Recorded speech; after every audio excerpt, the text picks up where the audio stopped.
Hey, what's going on YouTube? Alabama Reloader here.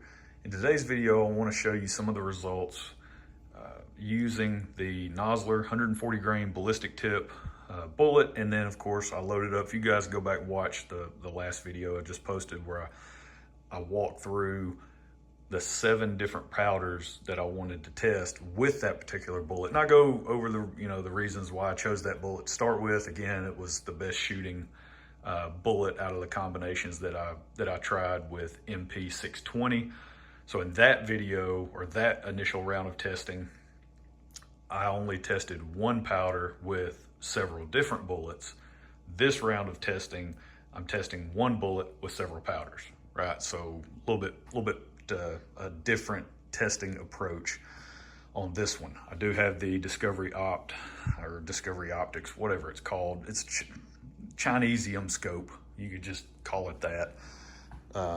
On here, mounted up. This is for testing purposes only. Don't plan on hunting with this setup at all. This thing is just, it's a tank of an optic. Very much Arkin-esque.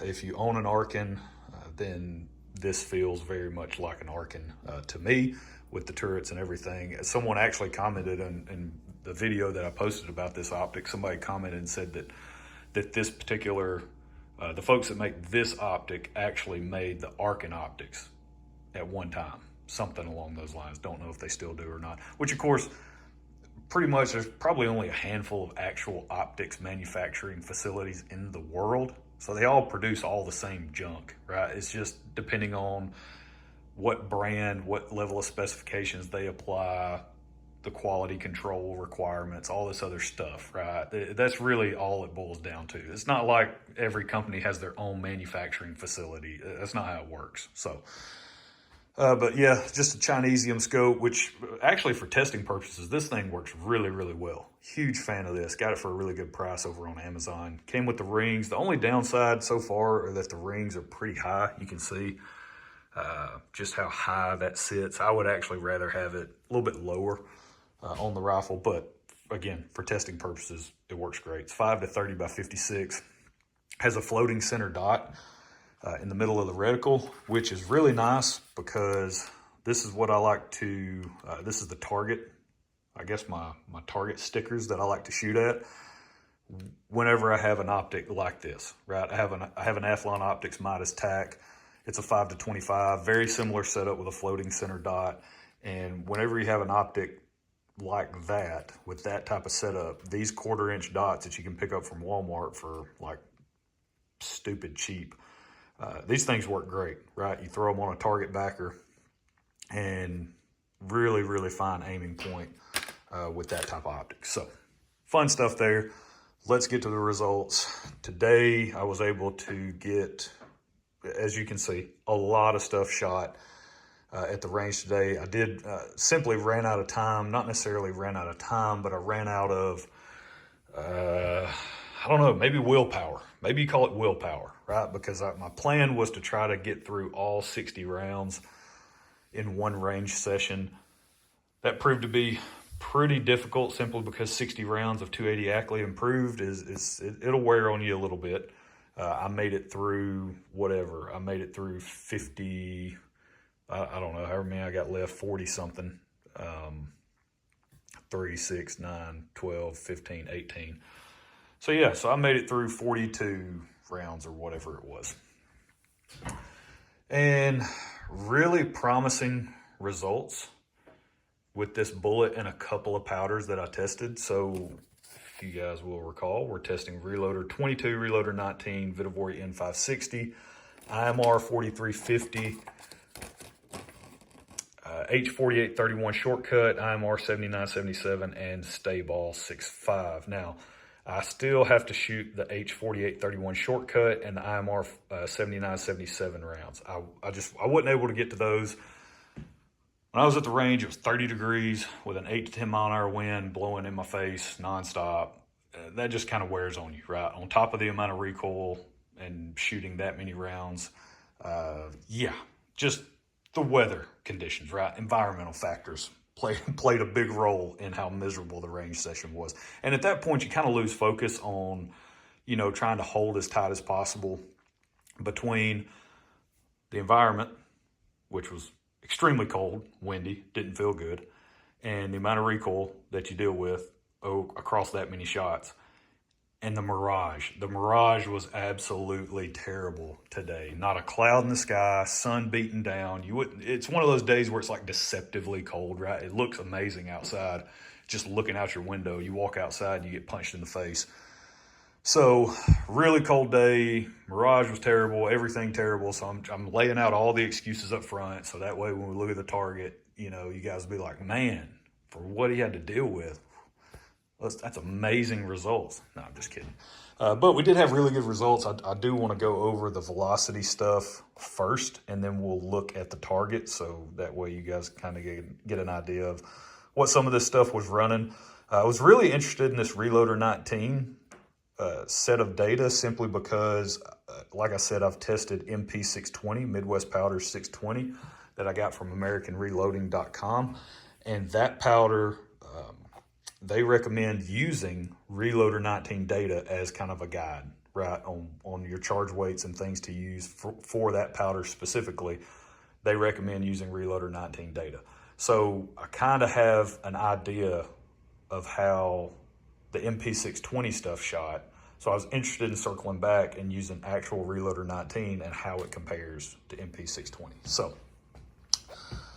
let's see, we'll just start up here. So Reloader 22, you can kind of see the velocity results here. So we'll just go over the velocity metrics. Pretty good stuff, got up to 3240, SD 2.8. And I don't put a ton of stock in standard deviation and extreme spread. Again, these are 3-shot groups. And on top of the fact that it doesn't really matter in my application, right? You have to keep in mind, I'm talking about taking a shot on a whitetail deer.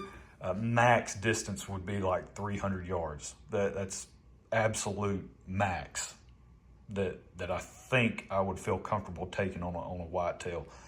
Depending on the performance of some of these hand loads, right, that might be something that I could possibly stretch out, maybe just a hair longer than that. But in general, I would feel comfortable at a max range of 300 yards. So that's what you got to keep in mind. And at 300 yards, your SD and ES, don't worry about it. If, it just is what it is. Don't get, I don't know. Too many people get caught up kind of worrying about the wrong stuff at shorter ranges where this stuff really doesn't matter as much like it does if you're going to stretch it out to like 600, 800, right? 1,000 yards. Yeah, then obsess over it all day long. But for your average reloader, taking an average shot on a deer, ethical hunting distance, then yeah, you don't really have much to worry about. So you can kind of see the velocity results here. Reloader 22, pretty good velocity option. Again, I go over the load data and how I got all this load data in that last video. For a lot of this stuff, I use the Nosler number 9 manual. It has all of this stuff listed, so that's what I went with. IMR 7977 and Stayball 65, I actually use the Hodgdon load data website. That's where I pulled that data from. So Reloader 22, pretty good velocity option in the 280 Ackley for the 140. Reloader 19 is just a touch slower. Same thing for N560. I believe Reloader 22 was the best velocity option that Nosler had listed in their manual. So, and our data lines up with that. That's what we saw today.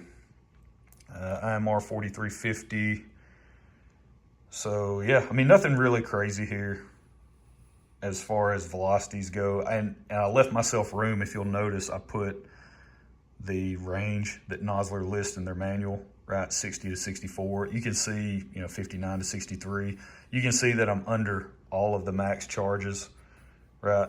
The testing that I'm doing. I'm starting at Nosler's minimum charge and I'm working up.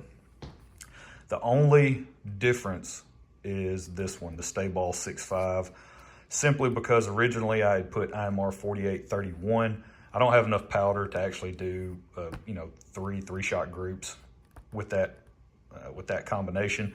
So I marked it out and I put Stayball 6.5. It just so happened the 56 and 57 that I already had written down, that's near the max in Hodgdon's information. So they go up to 58.1. I was like, well, I've already got 56 and 57 written down. I'll just go with that. So that's the only one where I'm testing up near the actual max charge. But yeah, so you can see the velocities. I mean, nothing too crazy. 140 grain bullet, you could definitely push it faster. We have room to go up. No pressure issues or concerns, not like my initial round of testing with MP620 where I was way over pressure in a lot of instances and had to pull bullets and all that crazy stuff. So nothing like that today. Just really good results overall. Let's see, reloader 22 and reloader 19. SDs weren't great, stream spread wasn't great. I mean, I know you got that 1 and 2.8, but again, you can't really trust a lot of the stuff, 3-shot groups. N560, you can kind of see it was trending tighter, but again, same thing with IMR 4350, but you know, same caveat, 3-shot groups. Take that data with a grain of salt. 6.5, stay ball 6.5, 11.4, and then 1.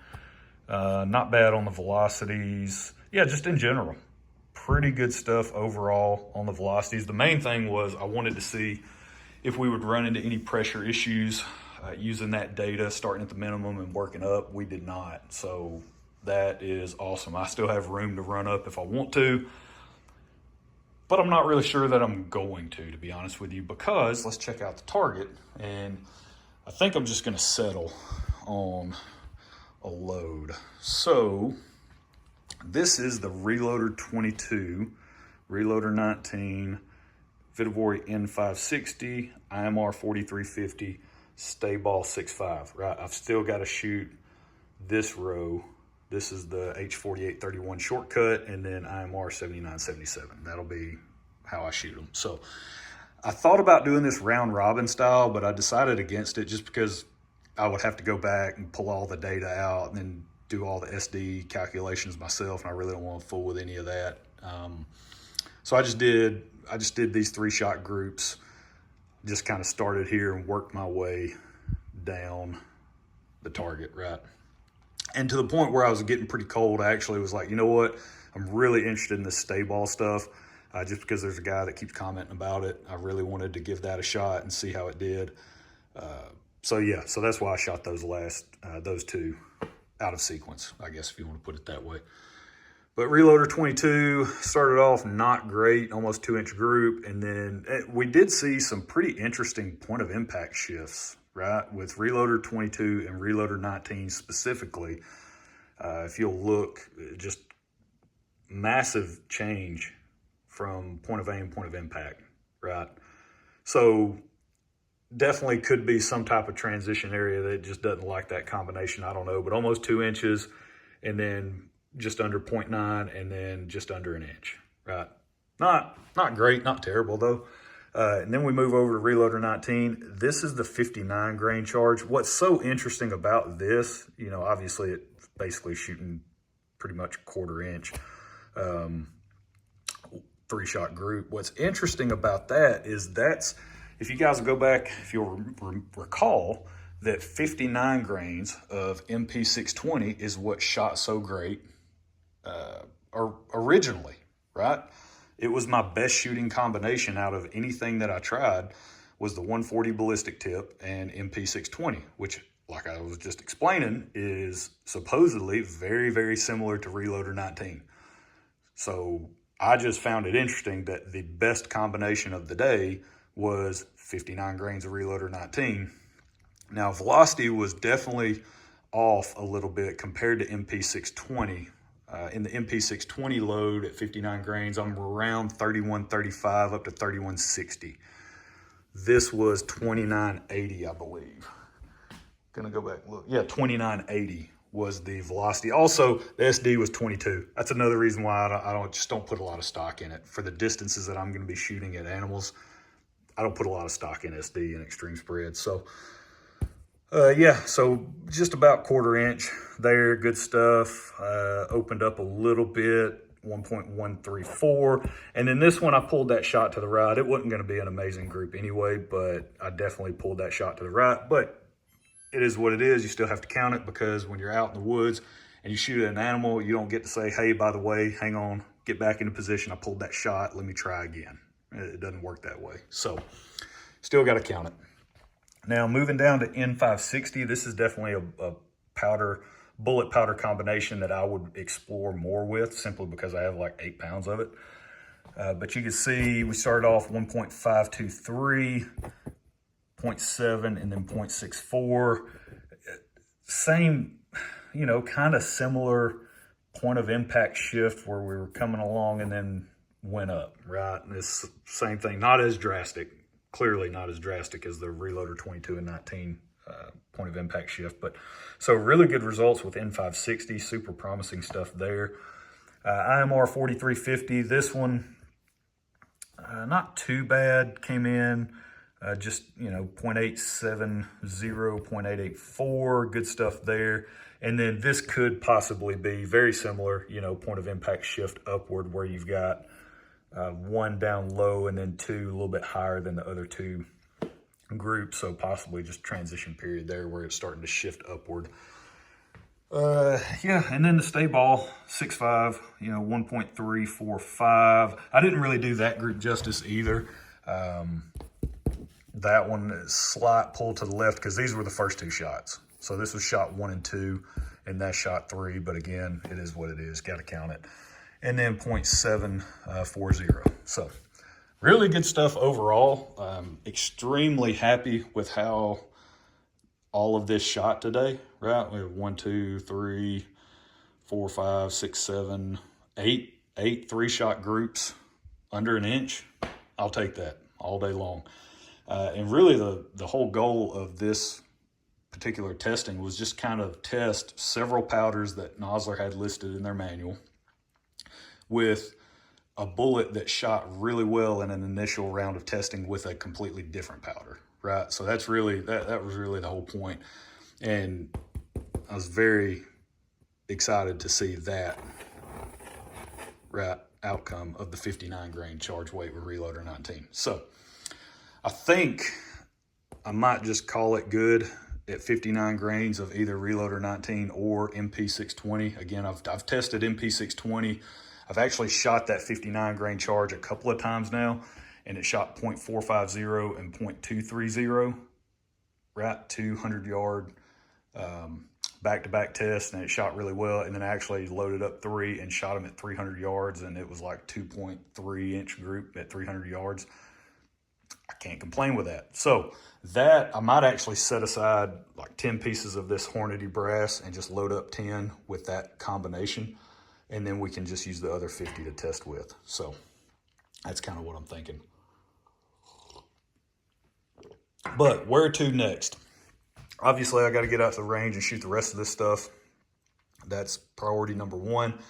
Once I do that, though, I'm going to circle back. Like I said, I'll set aside 10 pieces of brass. I'll probably go ahead and load up that combination, that MP620 combination with 59 grains. And that'll be some hunting ammo. I'll probably go shoot it at 300 yards again now that I have a different scope on the gun, just to see if we see any, I guess, noticeable difference in the group size. Probably won't, but just want to go see, you know, kind of what type of difference I could possibly perceive at 300 yards with my ability to possibly hold tighter on the target, right, my point of aim with a scope like this, instead of what I had on there when I shot it the first time, which was a Leupold VX Freedom 3-9x50. So that's the plan. That's where we stand from here. I will go quite possibly in the opposite direction of what we're going here with the 140, right, light and fast. Swap over to the heavy and slower side of the house with something like a Barnes 175 TSX, right? Definitely want to test that bullet. I've got some 160 Barnes TSX as well, but then of course I've got the Meguiar Ballistics 160 grain copper rose that I'm going to do some more testing with. So that's it. That's where we're going to leave it. Hope you guys have enjoyed it. This 280 Ackley from Heavy Precision in Huntsville, Alabama. This thing just continues to hammer. I'm super thrilled at how it's performing and the quality of work that those guys did. Yeah, we got a lot more testing to do. So other bullets I want to try, other powder combinations. So you guys just stay tuned for that, and we'll catch y'all next time. Y'all have a good one.